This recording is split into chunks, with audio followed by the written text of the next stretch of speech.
Hello दोस्तों, आज हम पढ़ेंगे ऊंचाई दूरी। ऊंचाई और दूरी ये आता है पेपर में। दो क्वेश्चन आते हैं, दो में से एक करना होता है। क्वेश्चन आता है 6 नंबर का, जो आज हम क्वेश्चन कर रहे हैं 2025 में आया था 6 नंबर में। तो क्वेश्चन पढ़ते हैं। एक 80 मीटर चौड़ी सड़क के दोनों ओर आमने सामने समान ऊंचाई वाले दो खंभे लगे हुए हैं। खंभों के बीच सड़क पर स्थित किसी बिंदु से इन दोनों खंभों के शिखर के उन्नयन कोण क्रमशः 60 डिग्री और 30 डिग्री है। खंभों की ऊंचाई और खंभों से बिंदु की दूरी ज्ञात कीजिए। ये क्वेश्चन पक्का आता है पेपर में 6 नंबर में। चलो करते हैं क्वेश्चन। क्या कह रहा है क्वेश्चन? एक 80 मीटर चौड़ी सड़क पे, यानी एक सड़क है जिसकी चौड़ाई कितनी है? 80 मीटर। चलो ये होगी हमारी एक सड़क।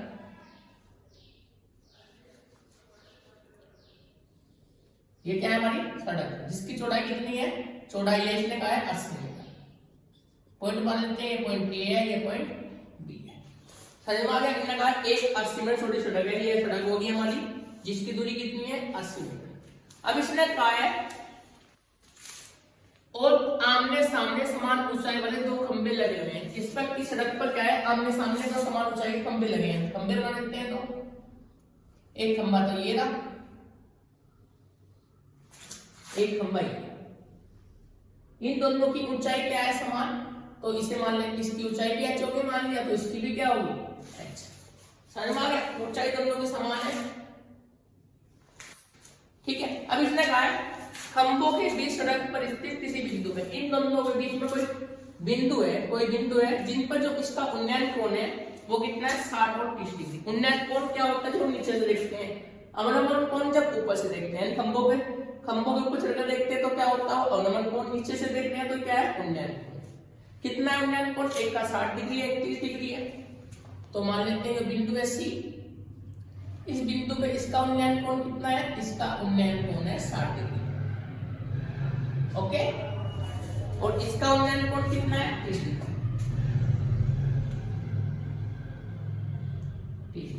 क्या कहा है इसने? खंभों की ऊंचाई, एक तो ऊंचाई निकालनी है और क्या निकालना है? खंभों से बिंदु की दूरी। अब दूरी याद कर लें, खंभे इस बिंदु से कितनी दूरी पर स्थित है। ठीक है। अब मान लेते हैं इसकी दूरी अगर x है, इस खंभे की इस बिंदु से दूरी क्या है? x है। तो इसकी कितनी होगी? सिंपल सी बात है, कितनी होगी भाई? ये टोटल 80 थी, यहां से यहां तक, इसमें तो x कम होगी, तो ये कितनी बची? 80 माइनस x। समझ में आ गया? भाई सबसे इंपोर्टेंट होता है इसमें डायग्राम। अगर डायग्राम बन जाता है तो क्वेश्चन हो जाता है। दो बार समझ लो। इसने कहा था एक सड़क है जो कितनी मीटर चौड़ी है? 80 मीटर। ये 80 मीटर चौड़ी सड़क होगी। इसे पॉइंट मान लिया हमने ए, ये पॉइंट मान लिया बी। उसके बाद कहा है दोनों समान, इसके दोनों और आमने सामने, यानी आमने और सामने दो खंभे लगे हैं। एक खंभा और इन्हें समान ऊंचाई के दोनों की ऊंचाई क्या मान ली? h मान ली, सॉरी। उसके बाद इसने कहा है कोई दोनों बीच कोई बिंदु है, मान ले बिंदु सी है। इसका जो उन्नयन कोण है इस बिंदु से कितना है? एक 60 डिग्री, एक 30 डिग्री। ओके। ये दो बनके समकोण त्रिभुज। इसकी दूरी हमने मान ली x, तो ये कितनी बचेगी? 80 माइनस x। अब ये बन गए तो समकोण त्रिभुज। अब क्या क्या हमारे पास? लंब और आधार। जब लंब और आधार होता है हमारे पास क्या क्या है? एक तो लंब है, एक आधार है, एक थीटा है, यानी एक कोण है। भाई कौन से मतलब किसी त्रिकोण विधि में किसी में आता है? लंब आधार कोण आता है tan थीटा, इसलिए इसमें लगाएंगे हम tan थीटा। क्योंकि tan थीटा बराबर क्या होता है? tan थीटा बराबर होता है लंब बटे आधार। समझ में आ गया? मोस्टली तुम सोचते हो कि tan लगाते हैं, sin लगाए, tan लगाते हैं। क्यों लगाए tan? क्योंकि इसमें लंब आधार आ रहा है और tan थीटा क्या होता है? लंब बटे आधार। तो इसलिए इसमें क्या लगेगा? tan theta. ठीक है। अब इस त्रिभुज में लेते हैं पहले दोनों में ये लगा देते हैं फार्मूला। तो क्या हो जाएगा? कितना कोण है? tan 60। थीटा कितना है इसमें? 60। लंब कितना है? ये लंब होता है, ये आधार होता है। लंब कितना है इसका? h। आधार कितना है इसका? x। ओके। tan 60 का मान कितना होता है? tan 60 का मान होता है कितना? √3। तो इसका मान रखो, tan 60 का मान रख दिया √3 h बटे x। समीकरण नंबर फर्स्ट मान। क्या करना है? दोनों त्रिभुज में tan थीटा लगाना है। क्या लगाना है? tan। तो इसमें लगा tan थीटा बराबर क्या होता है लंब बटे आधा। लंब कितना है इसमें h और आधा कितना है x, तो ये लंब कितना होगा h, आधा कितना होगा x और थीटा कितना था 60 डिग्री। tan 60 का मान कितना होता है √3, तो √3 बराबर h बटे x। ये होगी समीकरण नंबर फर्स्ट। उसके बाद इतना समझ में आ गया, देख लो एक बार। ओके, अब लगाते हैं दूसरे त्रिभुज में, इसमें लगा लो tan, फिर वही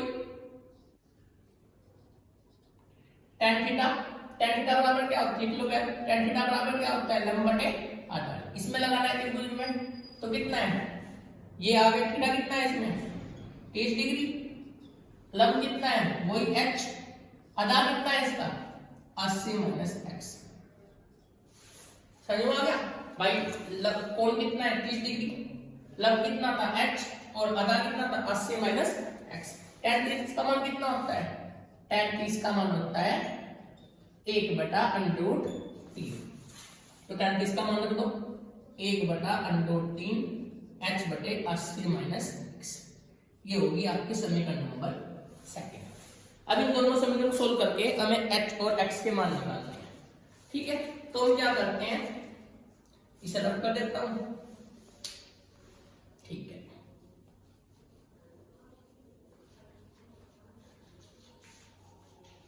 अब क्या करते हैं, डिवाइड करते हैं फर्स्ट अपॉन सेकंड को, फर्स्ट को सेकंड से डिवाइड कर देते हैं, फर्स्ट को सेकंड से डिवाइड। ठीक है, तो क्या होगा, फर्स्ट क्या है हमारी ये भी, फर्स्ट कौन सी है ये वाली, तो क्या आ जाएगा √3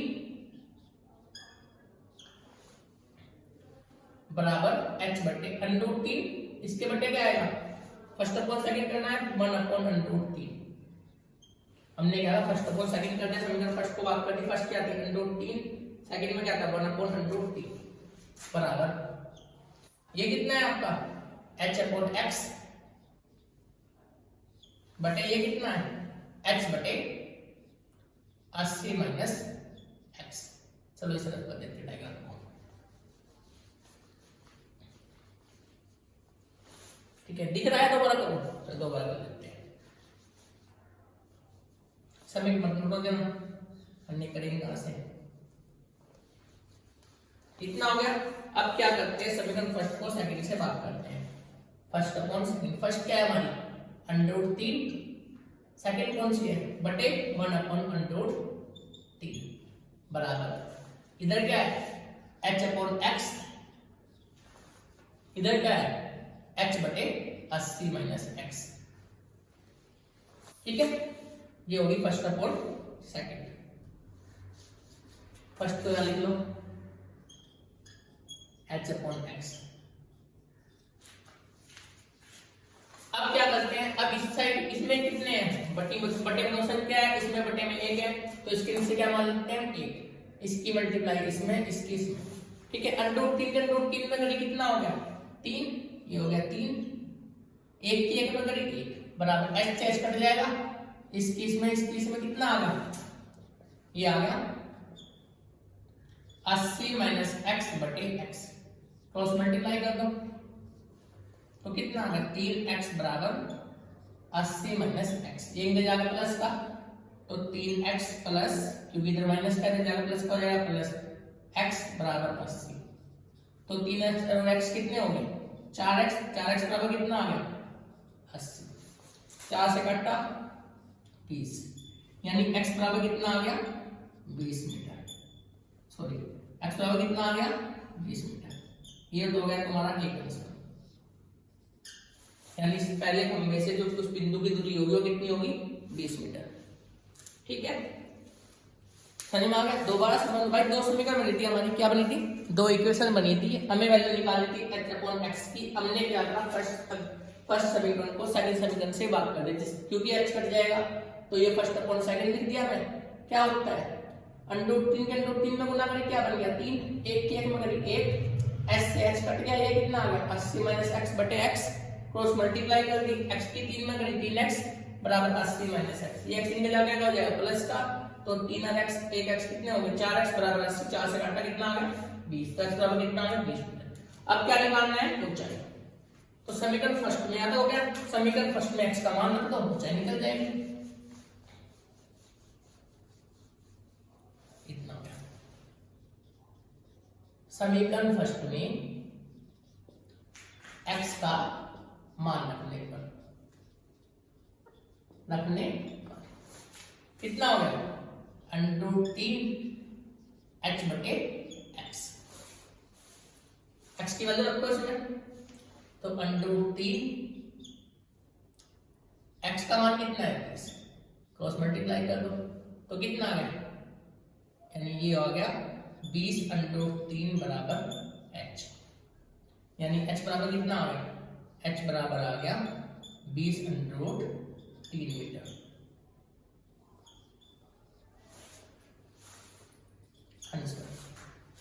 समझ में आ गया भाई। अब दो चीज क्या पूछा था इसने पूछा था खंभों की ऊंचाई, खंभों की ऊंचाई कितनी आ गई 80 मीटर, ये दोनों की नहीं सॉरी खंभों की ऊंचाई कितनी है, h बराबर 20√3 मीटर।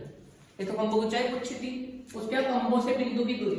अब बिंदु a से दूरी कितनी आएगी भाई खंभे की, x कितना आया था हमारा भाई 20 मीटर, यानी बिंदु a से दूरी तो होगी, a से दूरी कितनी होगी, x बराबर 20 मीटर। बिंदु b से दूरी कितनी थी भाई, ये दूरी कितनी थी, वह दूरी थी 80 - x,